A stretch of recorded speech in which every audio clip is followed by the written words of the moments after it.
Okay. I'm going to be joined here shortly by Dr. Jen Brull, who's currently the board chair of the American Academy of Family Physicians.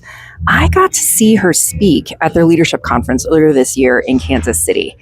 We work with doctors all the time that are struggling with public speaking and the inherent stresses associated with the status threats that they just go along with getting up on stage and being vulnerable and putting yourself out there in front of your peers. And a lot of physicians struggle with inner critic issues and just constantly worrying about being judged for what they're saying. So anytime I see a physician up on stage who is both imparting information effectively, which is almost always the case, along with looking like they're enjoying themselves, they're having fun, looks like a party. Well, this is what I saw with Jen.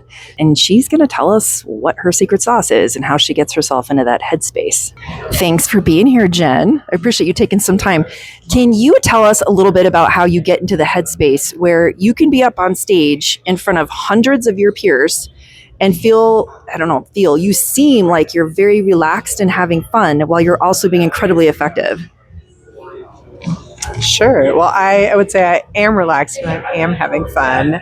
I think that if I had not grown up to be a doctor, I would have grown up to have been an actor. And I still really love the space of being on stage and connecting with others in the audience and thinking about what they're thinking, about what I'm saying. And so for me, getting up and giving a talk or talking about something that's important to me or important to the others that are in the audience is just part of a really comfortable space for me because I get to convey information that I'm usually pretty passionate about, pretty interested in, to a group of people who are also interested.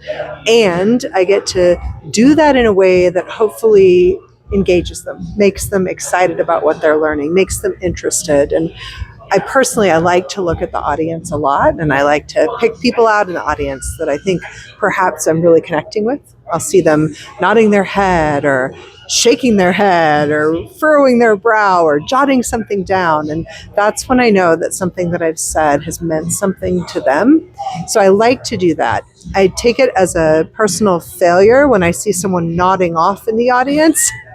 And I try to figure out, are you just tired or do I need to pep this up a little bit to get you engaged? Yeah. So I think that's a lot of the magic is just being interested in what I'm talking about, loving being up on stage in front of others and really liking to connect to others in that way. Okay. Well, what's your background being an actor or actress? Did you do some of that in the past? I was in high school musicals. Oh. Never a major part. Always a small part, but I always loved getting into it. And someday when life is not quite as busy as it is right now, I really do hope that I can do some community theater. Okay. Maybe a post-retirement potential plan for you?